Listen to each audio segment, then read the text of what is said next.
అనంతపురం జిల్లా తాడిపత్రి పట్టణంలోని సత్యసాయి ఫంక్షన్ హాల్లో టీడీపీ ముస్లిం మైనార్టీ నాయకులు ఏర్పాటు చేసిన ఆత్మీయ సమావేశానికి టీడీపీ ఎంపీ అభ్యర్థి అంబికా లక్ష్మీనారాయణ, ఎమ్మెల్యే అభ్యర్థి జేసీ అస్మిత్ రెడ్డి, మాజీ MLC Sharif Ahmed, TDP MLC Deepak Reddy, అలాగే జనసేన పార్టీ నియోజకవర్గ ఇన్ఛార్జ్ కదిరి శ్రీకాంత్ రెడ్డి, మహమ్మద్ ఫారూక్ సిబ్లీ హాజరయ్యారు. ఈ సందర్భంగా మైనార్టీ నాయకులను ఉద్దేశించి అంబికా లక్ష్మీనారాయణ, జేసీ అస్మిత్ రెడ్డి మాట్లాడుతూ చంద్రబాబు వస్తే గనుక ముస్లింలకు మరింత అభివృద్ధి జరుగుతుందన్నారు. అలాగే ముస్లిం మైనార్టీలకు 50 ఏళ్లకే పెన్షన్ వస్తుందన్నారు. మైనార్టీలకు ముఖ్య పట్టణాల్లో ఈద్గాలకు అలాగే ఖబర్స్థానాలకు స్థలాలు కేటాయింపు జరుగుతుందన్నారు. విజయవాడ సమీపంలో హజ్ హౌస్ నిర్మాణం, నూరు భాష కార్పొరేషన్ ఏర్పాటు చేసి ప్రతి ఏటా 100 కోట్ల కేటాయింపు, మైనార్టీ ఫైనాన్స్ కార్పొరేషన్ ద్వారా 5 లక్షల వరకు వడ్డీ లేని రుణాలు, ఇమాం మౌజాన్లకు ప్రతి నెల 10,000 మరియు 5,000 రూపాయల గౌరవ వేతనం, అర్హత ఉన్న ఇమాంలను ప్రభుత్వ ఖాజీలుగా నియమించటం, మసీదుల నిర్వహణకు ప్రతి నెల 5,000 ఆర్థిక సాయం, హజ్ యాత్రకు వెళ్లే ఒక్కో ముస్లింకు 1,00,000 రూపాయల సాయం అందిస్తారని, ఆత్మీయ వేదిక సాక్షిగా మనం చంద్రబాబు నాయుడు గారిని ముఖ్యమంత్రిగా చేసుకోవాలని, స్థానికంగా ఎమ్మెల్యే జేసీ అస్మిత్ రెడ్డిని, ఎంపీ అభ్యర్థి అంబికా లక్ష్మీనారాయణను అత్యధిక మెజార్టీతో గెలిపించుకోవాలని కోరారు. ఈ కార్యక్రమంలో పెద్ద ఎత్తున టీడీపీ ముస్లిం మైనార్టీ సోదరులు, కార్యకర్తలు, నాయకులు, అభిమానులు పెద్ద ఎత్తున పాల్గొన్నారు.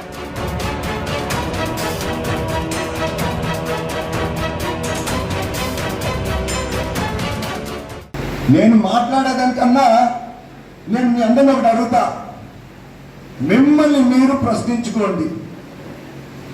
ఒక్కసారి మిమ్మల్ని మీరు ప్రశ్నించుకోండి. ఎందుకు ప్రతి ఒక్కరు సిఏఏ అని మాట్లాడుతున్నారు?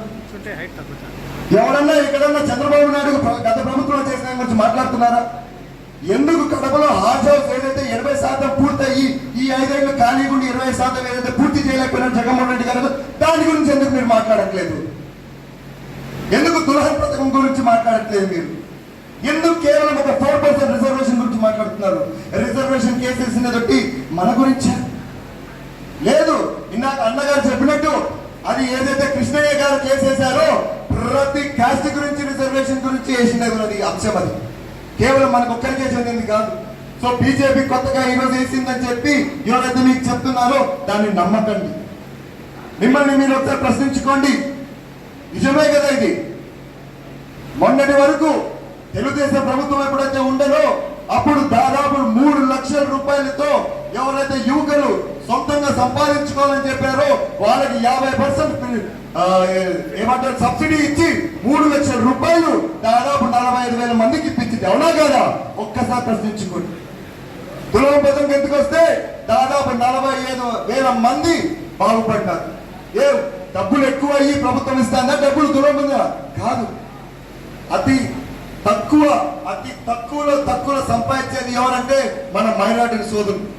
వెనకబడి ఉన్నారు ఎవరంటే మన మైనారిటీ సోదరులు. ఎవరైనా కూడా పండుగ బాగా జరుపుకోవాలా, ప్రతి ఒక్కరి మొహంలో నవ్వు ఉండాలని చెప్పి రంజాన్ తోఫా అనేది ఒకటి షురూ చేశారు. అవునా కదా? అదేవిధంగా దుల్హన్ పథకం కూడా అంతే. ప్రతి ఇంట్లో నవ్వు ఉండాలా, ఎవరైతే పెళ్లి చేస్తున్నారో వాళ్ళు బాగుపడాలని చెప్పి ఆ దుల్హన్ పథకం అయితే మొదలు పెట్టారు. మరి ఈ 5.5 సంవత్సరాలలో ఏం చేశారు జగన్మోహన్ రెడ్డి గారిని ఒక్కసారి ప్రశ్నించండి. ఏది చేయలేదు ఇంతవరకు.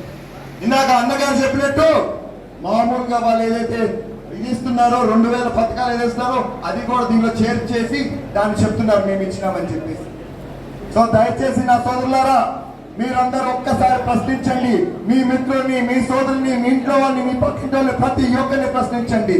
నిజంగా ఈ వట్టి మన కోసం పెట్టారా లేకపోతే ఊరికే రాజకీయం చేసుకోవడానికి ముందుకు తీసుకొస్తారని ప్రశ్నించండి మీ అందరిని అడుగుతున్నాను నేను. మరి సమయం లేదు ఈరోజు.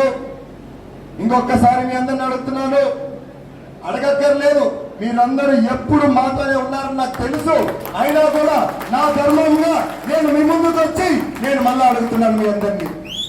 అన్నా ఇంకో విధంగా చెప్పి మనం మర్చిపోయినా, మన జేసీ ప్రభాకర్ రెడ్డి గారు అయితేనే, జేసీ దివాకర్ రెడ్డి గారు అయితేనే గతంలో ఆటో నగర్ అనేది మొదలు పెట్టారంటే అది ఎవరి కోసం మొదలు పెట్టారు? తాడిపత్రిలో ఎక్కువగా ముస్లిం వాళ్ళు ఏ వృత్తి తీసుకుంటారంటే ప్రతి ఒక్కరు మీరు అందరికి కలిసి 90% వరకు మెకానిక్ వర్గంలో ఉన్నారు. అవునా కాదా చెప్పండి సోదరులారా, మిత్రులారా. మరి వాళ్ళని చూసి ఆ రోజుల్లో 2002లో 2004కే ఒక ముందు విజన్ చూపు చూసి దూరంగా ఒక 5 కిలోమీటర్ల అవే తాడిపత్రిలో మన ఆటోనగర్ నిర్మించబడింది. మీ అందరికి తెలుసు ఈ పాటికే విజయవాడలో ఎప్పటి నుంచో ఆటోనగర్ ఉంది. కానీ ఆటోనగర్ ఇప్పుడు ఏమైంది? ముందుకు పోతాందా? పోలేకపోతా. ఆ కాలంలో ఎవరైతే అతి పేదరికంలో ఉన్నారో వాళ్ళకి సెంటు 2 సెంట్లు 5 సెంట్ల వరకు ఖచ్చితంగా రూమ్ ఇచ్చి ఎవరు కావాలంటే వాళ్ళు షెడ్ చేసుకోవడానికి ఏర్పాటు చేశారు. అప్పుడు ఎమ్మెల్యే గారు అయితేనేమి జేసీ దివాకర్ రెడ్డి గారు, చైర్మన్ గారు జేసీ ప్రభాకర్ రెడ్డి గారు, అవునా కాదా?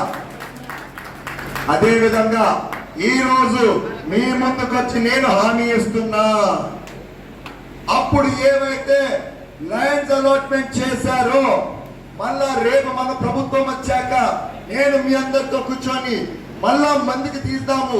ఎవరు అత్యధిక పేదరికంలో ఉన్నారో వాళ్ళ పేర్లు బయటికి తీద్దాము. వాళ్ళకి ఖచ్చితంగా ఏ విధంగా అయితే ఆ విధంగా మనం అలాట్మెంట్ చేసి వాళ్ళ స్వయం సంపద సృష్టించుకోవడానికి ఖచ్చితంగా వాళ్ళ తరఫున ఉంటాము.